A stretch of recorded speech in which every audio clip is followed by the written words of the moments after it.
Hey everybody, today we are going to be talking about favorite Disney films and why, specifically animated. I'm excluding Pixar and live action and all that. Maybe I'll do separate topic videos for that. But before we get into that, as always, I will plug my website. I am an artist and I do commissioned portraits and I sell prints of my work. If that is something that you're interested in, you can always go to the website below. And if you have a question about a commission or a print, you can always email me. My email is in the description box below as well. All right, The Hunchback of Notre Dame.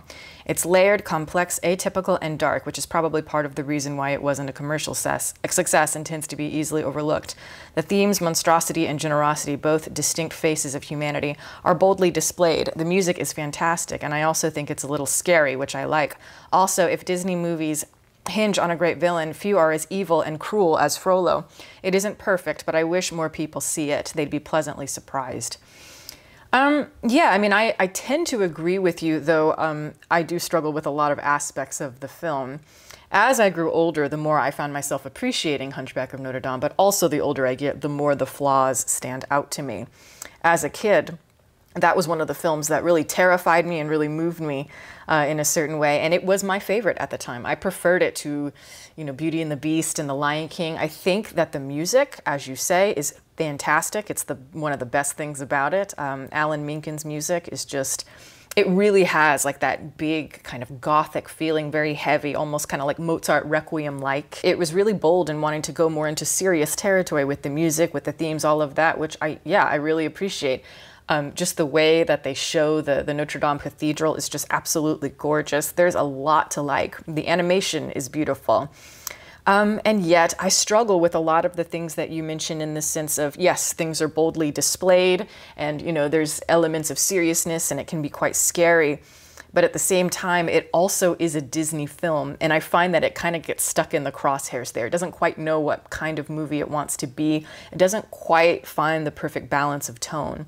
It's still kind of going for those very gimmicky things that we're used to in Disney movies, having kind of like the sidekicks and, you know, like the lovable characters and such, which can be fine, but I think they were trying a little bit too hard to fall into a mold. And because the rest of the film is so serious, the themes are so dark, it's really jarring for me and quite disjointed. Contrary to popular belief, I actually think this could have worked as a Disney film. Just don't go too dark, but also don't go, you know, too much in the cartoonish direction, and find that middle ground. But as you say, the elements that work really, really work. I love Tom Holtz as Quasimodo. I think he's absolutely fantastic. Frollo, as you say, is a brilliant villain, and the person who did the voice is fantastic as well. And honestly, his big villain song, Hellfire, is one of the best, I think, in all of Disney. It really goes for it in like almost like a Fantasia, Chernabog, and the Hall of the Mountain King type of brutality. It's very, very scary. I never forgot it. Even when I was a kid, you know, like it was something that always stuck out in my mind. So yeah, I do agree. I think that this is a film that has a bit of a cult status, and I think that people have returned to it more and more over time. But I do agree with you. I think it is underrated, and then in other instances, I think it's underrated for the right reason. So it's a very kind of complicated feeling I have about the movie, but I'm glad you brought it up. I do think people should see it. Fantasia. It's abstract but accessible, and it gave the animators full rein to follow their inspiration, reacting to music. It's direct, honest expression, and we haven't seen it like this from Disney since. Yeah, I mean, most people, I think, know that Fantasia is my favorite Disney film of all time. I can't imagine anything ever topping it. I look at it almost like it is the 2001 A Space Odyssey for children. Maybe it's, you know, for kids, maybe not mature enough for 2001 A Space Odyssey, but I can just tell you, there's all kinds of movies I watched as a child. I lived by movies as a child, and many Disney movies I loved, many films just overall that, you know, contribute to my knowledge of movies over time. And yet Fantasia sticks out to me as something particularly bold and particularly scary for me. It felt like somebody was, as a little girl, I'm like maybe 4 years old, 5 years old watching Fantasia, it felt very much like the closest that as an adult I can describe. It reminds me of a psychedelic trip, something very existential and experimental. It's like somebody kind of shoving you into this like dark abyss and then like, you know, slamming the door behind you, and you have nowhere to go but forward. But you have no idea what to expect from it. This is the feeling I had because it was so abstract, because it was so free, and I kind of just fell into it in a very kind of lulling, sort of soporific sort of thing. I don't know. It really opened my mind in a way that I wasn't used to. I felt things in ways I never had before from movies. It wasn't really asking of me the same questions that most animated films were. And I don't know, something about the boldness, particularly of this Fantasia, I think is marvelous. I mentioned, like, you know, in the Hall of the Mountain King, and when I was talking about Hunchback, and I think that's one of the greatest sequences, and how they, you know, they juxtapose that with the closing of Ave Maria, I think is one of the most gorgeous moments in all of animation, and so simple is why it's so powerful. And the Rite of Spring sequence, I think, is one of the greats. I mean, who in Disney would be ballsy enough to use the Rite of Spring? Really, I mean, I just don't think that anyone would do that, just because it is so experimental, because it does ask so much of you. And I just don't think anybody has the balls these days to do that. The opening, I love how the movie lulls you into this place, almost like you're sitting in a concert hall.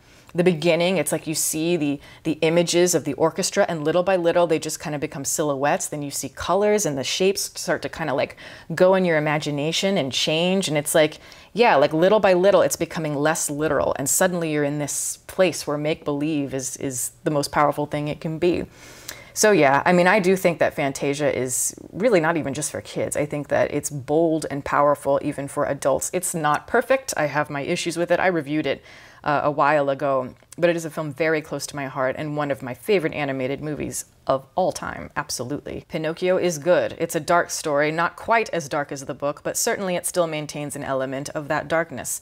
The scene at Pleasure Island is a particular example. Pleasure Island is also a great metaphor for hedonism, in that the more hedonistic you become, the more like an animal you become. Very powerful animated film. Yes, that scene absolutely terrified me as a child. There's something very humiliating and nightmarish about it.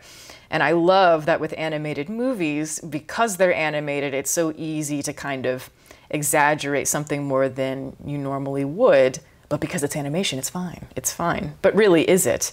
Is the experience as visceral, or maybe it's more so? And I do feel that way about the old animated films in particular, back in the 1940s and all of that. That was, I think, when Disney animated movies were at their best. I know a lot of people tend to think that Disney hit a golden period in the 1990s. And that was a great time. Well, I should say maybe the 1980s into the 1990s. And that's a great period for sure. I would say that's maybe when it was most successful, in the sense of it's both critically acclaimed and getting awards, and it's also a big commercial success as well. But I don't know, there's something about the authenticity of those original films. There's something a little bit more honest. It's less kind of marketing. It's less based on critical acclaim. There was just more of a, I don't know, an honesty and a simplicity back then. Just really wanting to make movies for children. And there's something very pure and spiritual about that I just naturally respond to a little bit more. And I also respond to how grotesque the movies were back then, because you could just get away with way more. And the imagination just feels a little bit more wild, more free. It's been a really long time since I've seen it, I must admit. It is one I would like to return to, though, absolutely. Sleeping Beauty for the art, especially the background by Evan Earl, I hope I'm saying that right, and the character design. It still's modern to this day standards. That's another one that I haven't seen in a very long time, but I will say this. What you say is so right, and I do think Sleeping Beauty is severely underrated for the aesthetic of it. It is amazing. Look it up. Just go to Google and look up like Sleeping Beauty stills from the 1950s movie, or just watch scenes from it on YouTube. It's astounding. I've never seen a Disney film with that particular style, with that kind of attention to detail. Everything is so rich and cinematic, and the letterbox format just really, really works for it. Makes it seem more mature. But the use, particularly the style of the background, just really fits the world that they're trying to create, because it's very kind of pre-Renaissance era, but also the music itself has kind of elements of the Tchaikovsky themes, which you don't really see very often as well in Disney. So all of that I was just really, really struck by. I'm not sure exactly how that all works just overall, or if it's more the aesthetic that I'm drawn to, because it's been so long since I've seen it. As a child, that film scared me so much that I couldn't sleep by myself for a while. I've seen scenes from it since. The dragon sequence in particular is really stunning, but I would like to see it, just to see if it has any sort of effect on me, and if the aesthetic is more the thing that is interesting about it compared to the rest. Beauty and the Beast. It tells its iconic story in an extremely mature manner, and I find it to be very profound and satisfying. Also, the voice cast is fantastic, animation beautiful, and songs play inside my head to this very day. Yeah, the antagonist is arguably a little bit too cheesy, and some jokes are maybe not that great, but I don't know. I don't really mind it that much. I think it's nitpicking, a near perfect animated film, considering how fantastic everything else is. Yeah, for sure. And I do think that Beauty and the Beast is one of the very, very best Disney films. I don't know, I agree with you. I just think it's incredibly mature, and the music is astoundingly good. Some of the best also that Disney ever did, or I should say from the Disney canon. Yeah, I mean, the animation is gorgeous. I think what's so wonderful about it is it captures something very enchanting and mystical, but isn't afraid to be very dark, and all of those things are very appealing to children. You know, it's like a child wants to be scared. A child wants to be mesmerized. A child wants all of these things. They don't want everything to be very light and fluffy and cutesy all the time. And I think something like Beauty and the Beast really takes children seriously. That's an example, I think, of material that did find the perfect balance and was able to appeal both to children and adults in a way that is just seamless, or near seamless, I should say. And even when you consider kind of the source material, I think it all works. I don't know if I agree with you, though, when you say that the antagonist is a little bit cheesy. I love Gaston. I think he is so great, partially because he's playing somebody very different. You know, like we're used to in Disney movies having something really ugly or scary be the villain. You know, like a Frollo, it makes sense for somebody like that to be a villain, but Gaston, not so much. You know, we expect him to be a certain way, and he's played so much of the movie for laughs. I mean, his villain song is very silly, and it's all of these people talking about how great Gaston is. So I think there is a difference there. It's that slow turn that makes him very interesting, because by the end, you really do see he is a monster, and you don't quite expect it just based on what you see. He might be a little annoying. He even might be a little bit charming to you or whatever, but it's really in that third act that suddenly he reveals himself. And I don't know, I think that's interesting for Disney because we're not used to that. Yeah, we see Ursula, we immediately know she's a villain. We see Scar, we immediately know what function he serves. We don't quite know with Gaston. And again, that's what I think makes him unique. I'm very drawn to certain periods in Disney, especially like the 1940s and such. I think there's something very pure about that time.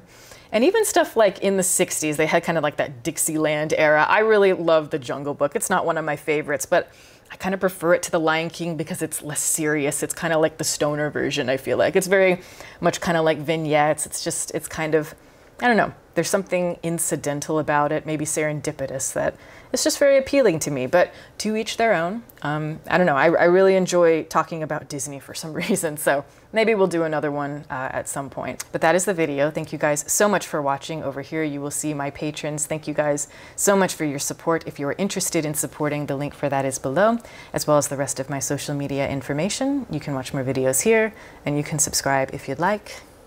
Catch you next time.